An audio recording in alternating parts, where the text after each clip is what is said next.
لیکن یہ سانس ایک لمحہ جو نکلا ہے اسے تم واپس نہیں لا سکتے. سورج چاند کی گردش الٹی نہیں ہو سکتی. تو اس کی اہمیت بتانے کے لیے اللہ تعالیٰ نے ان ساری چیزوں کی قسم اٹھائی. والشمس وضحاها والقمر اذا تلاها والنهار اذا جلاها واللیل اذا یغشاها والسماء وما بناها والارض وما طحاها ونفس وما سواها. 7 چیزوں کی اکٹھی قسم اٹھائی ہے اللہ تعالیٰ نے. سورج کی قسم، چاند کی قسم، دن کی قسم، رات کی قسم، آسمان کی قسم، زمین کی قسم، اور اے انسان تیری جان کی قسم کہ وقت نے تجھے گھیرا ہوا ہے اور تجھے کھینچ رہا ہے. ہر ٹک ٹک ٹک یہ کلہاڑے کی طرح میری زندگی کے درخت کو کاٹ رہی ہے اور پتہ بھی نہیں چلتا، اور کسی کا کچھ پتہ نہیں کب اس کا وقت ختم ہو جائے. میں اپنے بارے میں تو سوچتا تھا کہ 70 سال کا ہو گیا ہوں تو اب میری زندگی مطلب جامن دا ویلا نیڑے ہی ہے، لیکن وہ عاصم پہ وقت آ گیا کہ 36 سال کا نوجوان اور اتنا صحت مند کہ 30 کلومیٹر مسلسل دوڑنے کی طاقت تھی اس کے اندر. 30 کلومیٹر ایک سانس میں دوڑتا تھا، اور خانپور ڈیم کو 1 گو میں اس نے کراس کیا اور آر پار کیا. اس کے اوپر موت کا حکم آ گیا. تو کچھ پتہ نہیں ہے. مریض سسک رہا ہے یا اللہ موت دے دے، وہ جوان مانگ رہا ہے یا اللہ زندگی دے دے، اس پہ موت آ جاتی ہے. اور وہ ہمارا ایک نوکر تھا چاچا فتح محمد نام تھا، فتح کہتے تھے. آخر عمر میں بیمار ہو گیا تھا تو میں اس کا حال پوچھنے گیا تو مجھے کہا میاں موت نہیں آ رہی. ہمارا ٹائٹل ہے وہاں خاندان میاں موت نہیں آ رہی. کسی کو مانگے نہیں ملتی، کسی کے بچتے بچتے لوگ کہتے ہیں نا میں تو مرتے مرتے بچا. ارے بھائی بچتے بچتے مر جائیں گے. میں تو مرتے مرتے بچے. ایک دن اس کا الٹ ہو جائے گا، بچتے بچتے مر جائے. وقت قیمتی چیز ہے، اور یہ قیمتی بنتا ہے اس میں کچھ بھرنے سے، اور جو بھر دو گے نکال نہیں سکو گے. وقت کے برتن میں جو بھرو گے، وہ بوتلوں میں یہ سیرپ مشینوں ہیں ایسے کت ڈال رہی ہوتی ہے نا، ایسے بوتل آتی ہے اس میں اوپر سے وہ مشین اس کے اندر سیرپ ڈالتی ہے، وہ آگے چلی جاتی. کبھی کوئی بوتل مس ہو جاتی ہے تو خالی آگے نکل جاتی. اس کے اوپر کھڑا ہوا جو ہے کام کرنے والا، وہ اس کو اٹھا کے دوبارہ پیچھے رکھ دیتا پھر بھر جاتی ہے. لیکن یہاں یہ نہیں ہو سکتا کہ میری یہ گھڑی خالی چلی گئی، کچھ بھی نہ کیا، یا موبائل سے ہی کھیلتا رہا. کتنے نوجوان کیا بوڑھے کیا موبائل سے کھیل اپنی زندگی برباد کر رہے ہیں، گیموں میں زندگی برباد کر رہے ہیں، چیٹنگ میں زندگی برباد کر رہے ہیں. وقت ایک قیمتی چیز ہے. یہ سال مہینے تو ہم نے بنائے ہیں. اللہ نے کہا تھا تعلموا عدد السنین والحساب، مہینے سال تم خود بنا لینا، میں تمہیں وقت کھلا دے رہا ہوں جب تک تمہاری زندگی ہے. 17 ہجری میں حضرت عمر رضی اللہ تعالیٰ عنہ کی حکومت تھی. ابو موسیٰ اشعری رضی اللہ تعالیٰ عنہ یہ گورنر تھے بصرہ کے. تو انہوں نے خط لکھا کہ امیر المومنین آپ کے خط آتے ہیں، نہ پتہ ہوتا ہے یہ کب نافذ ہونا ہے اور نہ پتہ ہوتا ہے یہ کب ختم ہونا ہے، تو ارخ لنا، تو ہمارے لیے کوئی کیلنڈر بنائیے. تو حکومت بہت پھیل چکی تھی، 22 لاکھ مربع میل میں حکومت پھیل چکی تھی. تو حضرت عمر کو یہ بات بڑی پسند آئی تو انہوں نے سب کو جمع کیا. فرمایا بھائی ابو موسیٰ کا خط آیا ہے تو ہمیں اپنا کوئی کیلنڈر بنانا چاہیے. سب نے کہا بالکل صحیح ہے. تو فرمایا کہاں سے شروع کرے؟ تو ایک رائے آئی میلاد النبی سے شروع کرے، ولادت نبی سے شروع کرے. ایک رائے آئی غزوہ بدر سے شروع کرے. ایک رائے آئی فتح مکہ سے شروع کرے.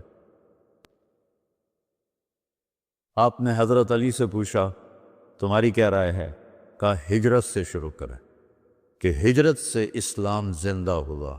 آپ کی ہجرت ہوئی تو اسلام کے دروازے کھلے۔ تو عمر رضی اللہ تعالیٰ عنہ کو یہ رائے سب سے زیادہ پسند آئی اور یہ طے پایا کہ بھئی ہم ہجرت نبی سے اپنے سال کو شروع کریں گے۔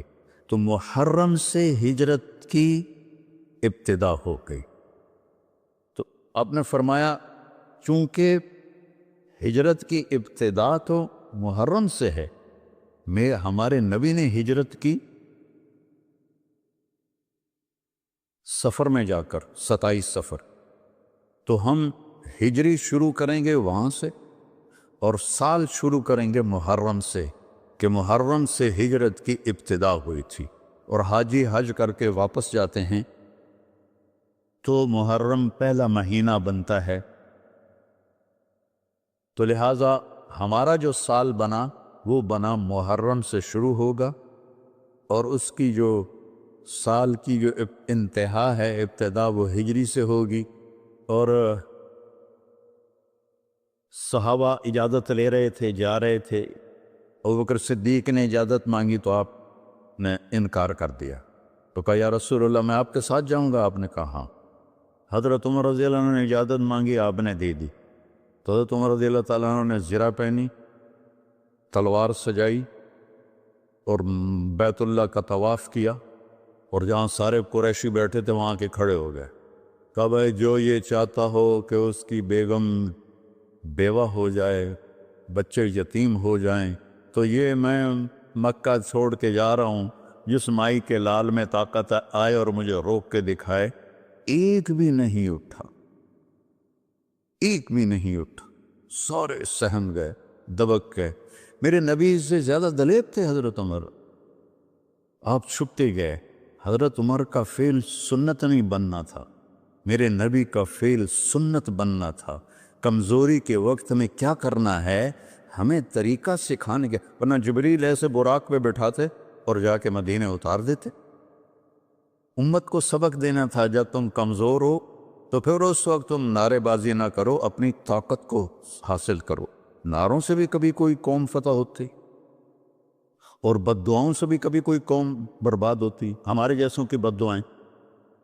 تو اپنی اصلاح کمزوری کے وقت میں وہ کرو جو میرے نبی نے کر کے دکھائے، کمزوری کے وقت میں وہ نہ کرو جو بدر میں انہوں نے کر کے دکھایا۔ اس وقت سارا باطل ہم پر چھایا ہو، ہمیں تو ایک جہاز کا پرزہ بھی بنانا نہیں آتا، تو وہ کتنے بے وقوف ہوں گے جو کہیں ہم کو ذرا پرزہ دے ہوئے جو توڑو تو ہی بم سٹنا ہے، کیا خیال ہے دیں گے وہ؟ جب تک ہم اپنے وسائل پہ، جب تک ہم اپنے علم میں، دیکھو چائنا والوں نے جا کے انگلینڈ میں علم نہیں سیکھا، امریکہ میں علم نہیں سیکھا۔ ہمارا ہر محکمہ، چاہے وہ فوج ہو چاہے وہ سول ہو، امریکہ جا رہے ہیں، انگلینڈ جا رہے ہیں سیکھنے کے لیے۔ ارے دشمن بھی کبھی سکھائے گا کچھ؟ ہم خود تراشتے ہیں منازل کے سنگ میل، ہم وہ نہیں ہیں جن کو زمانہ بنا گیا۔ جاپان نے کوئی جا کے انگریزی سیکھی تھی، چائنا نے انگریزی سیکھی تھی۔ انگریزی سیکھنا کوئی منع نہیں ہے، ایک زبان ہے، سیکھو، لیکن اس کو بڑائی اور عزت کا معیار بنا لیں، کیا ظلم و ستم ہے یارو۔ اپنے علم میں خود مختار بنو گے، اپنی طاقت حاصل کرو گے، اللہ سے تعلق بڑھاؤ گے، پھر نعرے لگاؤ، ایسے زندہ باد مردہ باد، کیا فضولیات۔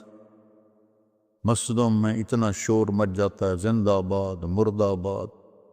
حضرت عمر رضی اللہ تعالیٰ نے دیکھا دو آدمی مسجد نبوی میں اونچی اونچی بات کر رہے تھے، تو آپ نے ایک کنکر اٹھایا اور ان کو ایسے پھینکا، جب ان کے سامنے گرا تو انہوں نے مڑ کے دیکھا، تو حضرت عمر نے ایسے اشارے سے بلایا مسجد نبوی میں، تو وہ آ گئے، کہا کہاں سے آئے ہو؟ کہا یہ طائف سے۔ کہ اگر تم مدینہ کے ہوتے تو مار مار کے تمہارے چہرے میں خونی کر دیتا، تم نبی کی مسجد میں اونچی آواز سے بول رہے۔ یہ ساری مسجدیں مسجد نبوی سے جڑی ہوئی ہیں، بیت اللہ سے جڑی ہیں۔ ان میں نعرے کبھی زندہ آباد کبھی مردہ آباد، یہ کیا امت نے طریقہ اپنا لیا ہے۔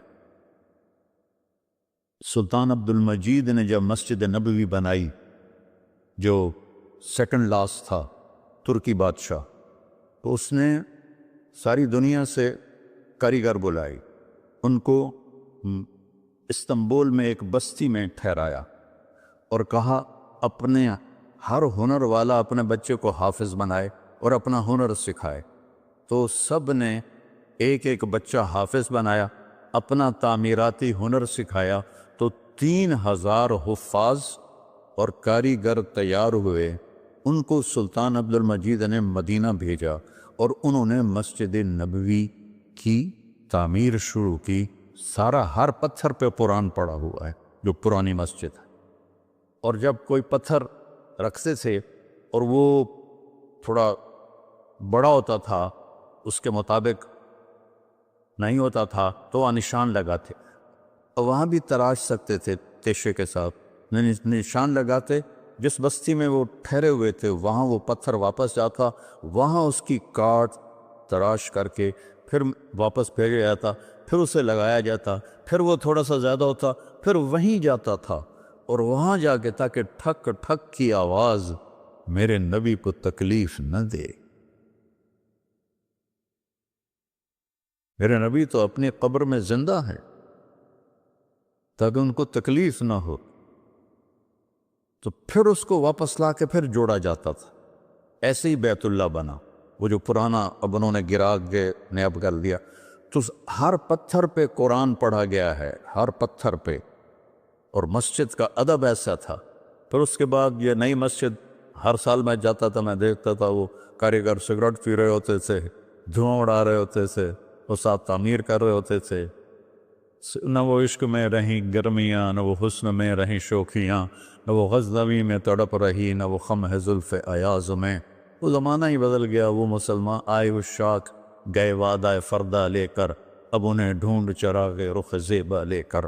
تو ہمیں قمری سال دیا گیا، اس کی وجہ مجھے سمجھ آئی 2014 میں جب میں ناروے گیا، اور ناروے میں ہے اینڈ آف دا ورلڈ، شمال میں and of the world Norway میں ہے۔ میں وہاں گیا، اس علاقے میں 2 مہینے سورج نکلتا نہیں اور 2 مہینے ڈوبتا نہیں، تو کیلنڈر جو شمسی ہے وہ فیل ہو جاتا ہے۔ رات ہے لیکن سورج نکلا ہوا پتہ نہیں دن ہے یا رات، دن ہے سورج نکلا ہوا پتہ نہیں دن ہے یا رات ہے۔ تو کئی علاقے ہیں ایسے اوپر شمال میں جہاں سورج کا کیلنڈر فیل ہو جاتا ہے۔ تو 3 گھنٹے کا اوسلو سے جہاز تھا، آگے 5 گھنٹے کا موٹر کا سفر تھا، 8 کلومیٹر کی سرنگیں تھیں، اور پھر آخری بستی مچھروں کی تھی، وہاں سے پھر 1.25 گھنٹہ آگے موٹر کا سفر تھا۔ تو جب ہم وہاں پہنچے تو وہ جون جولائی سورج ڈوبتا نہیں، 1 اگست کو ڈوبنا شروع کرتا ہے، اور ہم 4 اگست کو پہنچے، اور شروع میں بس 1 تاریخ کو ایسے ڈوبتا ہے ایسے نکل آتا ہے، پھر 2 کو تھوڑا سا وقفہ کرتا ہے، 3 کو تھوڑا سا وقفہ کرتا ہے، 4 اگست کو 20 منٹ کی رات تھی، چونکہ میں 4 اگست کو کیوں مجھے یاد ہے، 4 اگست کو 20 منٹ کی رات، اور ہم وہاں پہنچے تو ابھی ہم نے مغرب بھی پڑھنی تھی، عشاء بھی پڑھنی تھی، اور سورج نکلنے سے پہلے فجر بھی پڑھنی تھی۔ تو یہ ایک انوکھا واقعہ میرے ساتھ آیا ہے، جو شاید ہی کسی اور کے ساتھ پیش آیا ہو، یا میرے ساتھ جو ساتھی تھے، وہاں میں بھاگا اور ریلنگ تھی اس کے ساتھ کھڑے ہو کر میں نے اذان دی۔ مجھے اللہ کی مخلوق کو 2 دفعہ دیکھ کے ہیبت طاری ہوئی۔ ایک ماؤنٹ ایورسٹ کو دیکھا کہ وہ پوری طرح ننگا تھا، چوٹی خالی تھی، دیکھ کر میں بالکل گم ہو گیا، جس کے تیر اتنے بڑے ہوں وہ اللہ کتنا بڑا ہوگا۔ اور ایک وہ جب میں اینڈ آف دی ورلڈ پر پہنچا تو اس کا وہ منظر دیکھ کے میں گم ہو گیا۔ میں نے اذان دی، ٹھنڈی ہوا چل رہی تھی، تو میں نے قبلہ دیکھنا چاہا تو چاند سامنے چمک رہا تھا، سورج فیل ہو گیا تھا، چاند چمک رہا تھا، تو آج سمجھ میں آیا کہ اللہ نے ہمیں چاند کا کیلنڈر کیوں دیا ہے؟ کہ میرا نبی سارے زمانے کا نبی ہے، جہاں سورج نہیں نکلتا اور جہاں سورج کئی مہینے نہیں ڈوبتا، اگر وہاں کوئی مسلمان ہیں تو دن رات کا حساب کیسے لگائیں گے؟ چاند کو دیکھ کر میں نے چاند دیکھا، واہ واہ اب یہ رات کھڑی ہے، تو وہ قبلہ فٹ کیا، مغرب کی نماز پڑھی۔ مغرب عشاء اکٹھے پڑھنا تو مسافر کے لیے جائز ہے باقی ائمہ کے نزدیک، تو پہلے مغرب پڑھی، پھر عشاء پڑھی، پھر ساتھ ہی میں نے فجر کی اذان دی۔ ہاں عشاء پڑھی، ایک وطر پڑھنا بھی سنت ہے، تو میں نے کہا بھائی آج ہکو وطر پڑھو کدیں فرض نہ نکل جاوے، تو ایک وطر پڑھا، پھر میں نے فجر کی اذان دی، ٹک ٹک ٹک ٹک دو سنتیں پڑھی، پھر والعصر انا اعطینا سے میں نے فرض نماز پڑھائی، اور بیٹھے تھے کہ سورج آ کے السلام علیکم۔ تو وہاں جا کے مجھے یہ بات سمجھ میں آئی کہ اللہ نے ہمیں چاند کا کیلنڈر کیوں دیا ہے۔ یہ کہیں بھی ناکام نہیں ہوتا، کہیں فلاپ نہیں ہوتا۔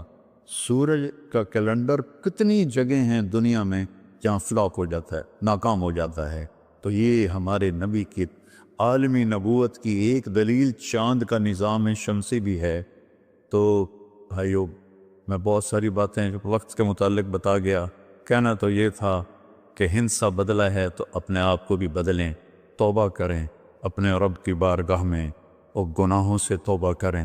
پتہ نہیں کب عاصم کی طرح کس کو موت اٹھا کے لے جائے، تو نہ جانے بلا لے پیا کس گھڑی، تو کیا کیا کرے گی کھڑی دن کے دن، نہ جانے بلا لے پیا کس گھڑی، پتہ نہیں کب موت کا ڈنکا بج جائے۔